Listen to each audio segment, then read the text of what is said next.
County where my family has lived for 6 generations, where my wife and I are raising our 2 sons, Frank and Uller, and where I am a part of a grassroots organization called GROW. We're organizing working class people in rural communities around issues like affordable housing, industrial agriculture, and local elections. And our fights involve regular people pushing back against corporate power in our small towns and rural areas.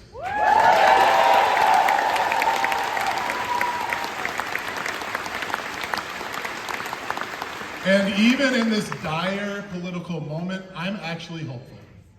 Yeah, well. You might think I'm crazy for saying that, and I know there are plenty of reasons for us to despair right now, and I am with you. It's very hard to watch a deranged billionaire roaming the halls of power with a smirk on his face, dismantling federal agencies. But here is why I am hopeful. I'm hopeful because Cody Gentz, a college student in Menominee, Wisconsin, sick of renting from slumlords, deciding to run for city council and knocking on doors to talk to tenants about what needs to change.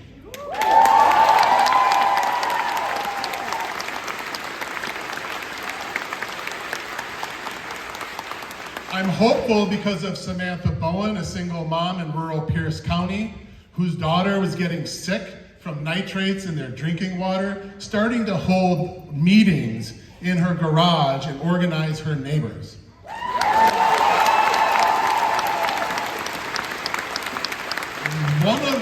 One of the joys of being an organizer is watching regular people step into the public arena and awaken to their own power.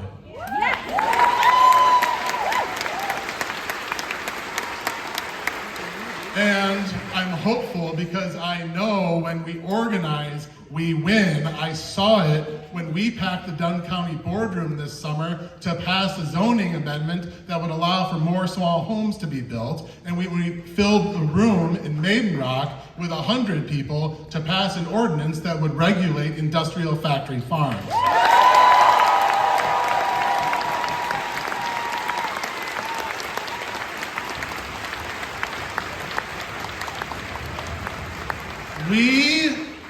We can fight corporate power right in our backyard. Yeah. Every time tenants organize against a bad landlord, every time a community fights back against agribusiness, every time a working class person gets elected to office, and every single time we knock on a door. Woo! Yes.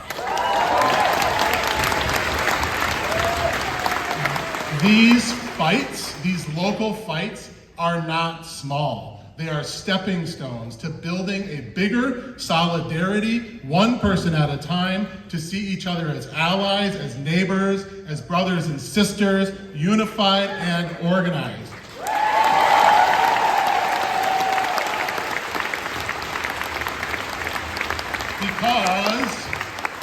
Because in the end, we all want the same things. That's right. To make ends meet, to raise a family, to be safe, and to be respected.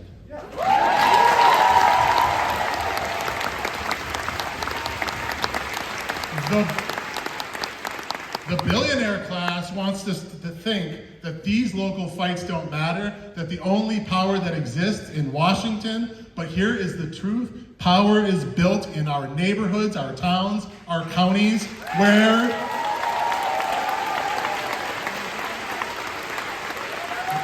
these are the places where we can push back in real ways, and these are the places where the levers of power are within our reach. And I want you to imagine thousands of these local fights happening all across the country. Working class people organizing together, not against their neighbors, not against immigrants, not against people of color, not against trans people, not against people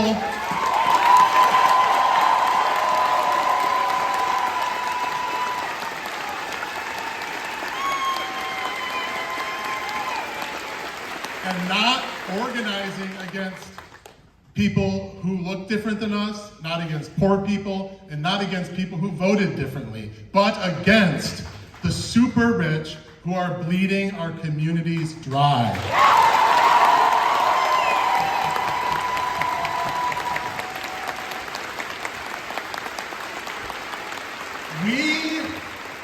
We need homegrown, independent organizations that are rooted in local places, that can be political homes for regular people, not elites, and that's why we have started Grassroots Organizing Western Wisconsin, or GROW.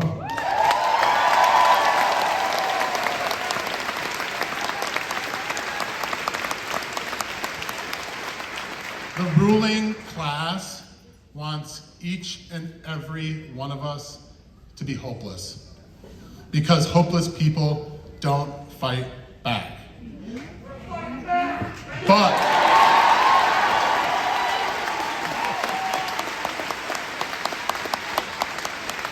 But hope is not a noun, it is a verb. Hope is a skill. It's something that we can practice together, something we can sharpen like a tool, and we all need a dose of hope right now. So let's get together with our neighbors, make a plan, start building power in your community. And if you're in Western Wisconsin, join GROW. There's a booth up there, because we cannot rely on either political party to fight for us. We have to fight for ourselves.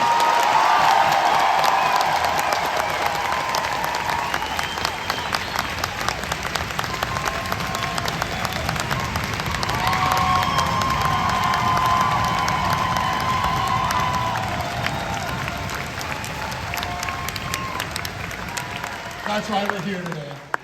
And I'm honored to introduce someone who has always been on the front lines of this fight, who has never wavered, who has stood with working people. Please welcome Senator Bernie Sanders.